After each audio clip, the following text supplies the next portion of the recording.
So chaos in Portland over the weekend as the far-right group Proud Boys clashed with anarchists downtown. Q13's Brandi Kruse joins us live here. It sounds like police in Portland taking a hands-off approach to everything that happened. Yeah, there was some frustration around this. Portland police had sort of warned in the days ahead. Everybody saw this clash coming over the weekend, and they basically said, look, we're not thrusting our officers in the middle of opposing groups. This seems like a very familiar theme down in Portland, obviously up here in Seattle as well. And I want to talk about sort of the similarities and how these things were handled, but just a little video out of Portland from over the weekend. So you had the Proud Boys and anarchists fighting with one another. There were reports of shots fired. Thankfully, no one was injured. Those are paintball guns you see them using here. There was bear mace being used. There was a lot of vandalism going on. And as you can see from these images, not a police officer really anywhere to be found in downtown Portland over the weekend. I saw this horrible video of anarchists throwing a female independent journalist to the ground. And then pepper spraying her when she went to try to retrieve some of her gear. It was absolutely awful. So as I mentioned, Portland police basically put the city on notice before this happened, saying, look, don't anticipate us getting involved in this, at least while clashes are happening. Here was the Portland police chief. You should not expect to see police officers standing in the middle of crowds trying to keep people apart.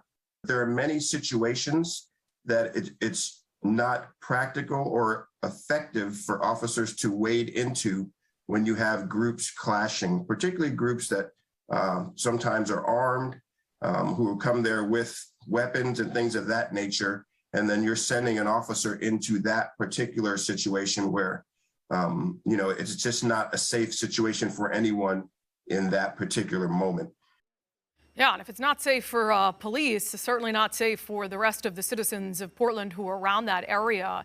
The chief, though, reiterating, and it was true after the fact, that just because you didn't see officers in there making arrests in the moment, there were some arrests made, including the arrest of what is believed to be one of the far-right protesters who actually had opened fire with a gun. Thankfully, no one was hurt. You saw, like I said, I want to make sure to note that some of that video showed people firing what were paintball guns, not actual guns. You mentioned this sounds familiar, and it does, to Yeah. what happened here in Seattle with CHOP last year, or just around protests in general sometimes. But the question is this hands-off approach effective? Well, it depends who you're asking, right? For police, it's understandable. One of the things that Portland said is, like Seattle, they've lost a lot of officers over the past year, and they really think in part it's because of the stress and the frustration over responding to riot after riot after riot. But you saw the same thing when we had CHOP last year, but not only that, the riots in downtown Seattle. Police were nowhere to be found. And, so there was frustration from business owners who were seeing their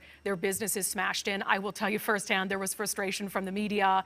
I'm sure everyone remembers the story of our security guard getting back some AR-15 rifles that had been stolen from police cars. We couldn't even get a police officer to come into the area to hand them over to, stolen police rifles.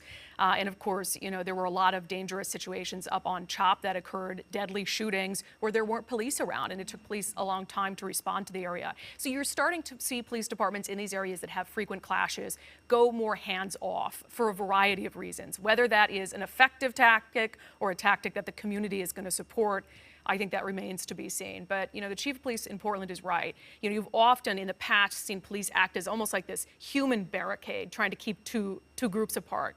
And then it's police officers who just end up getting hurt as opposed to two, far right, far left groups hurting each other. So I think there are arguments to be had on both sides.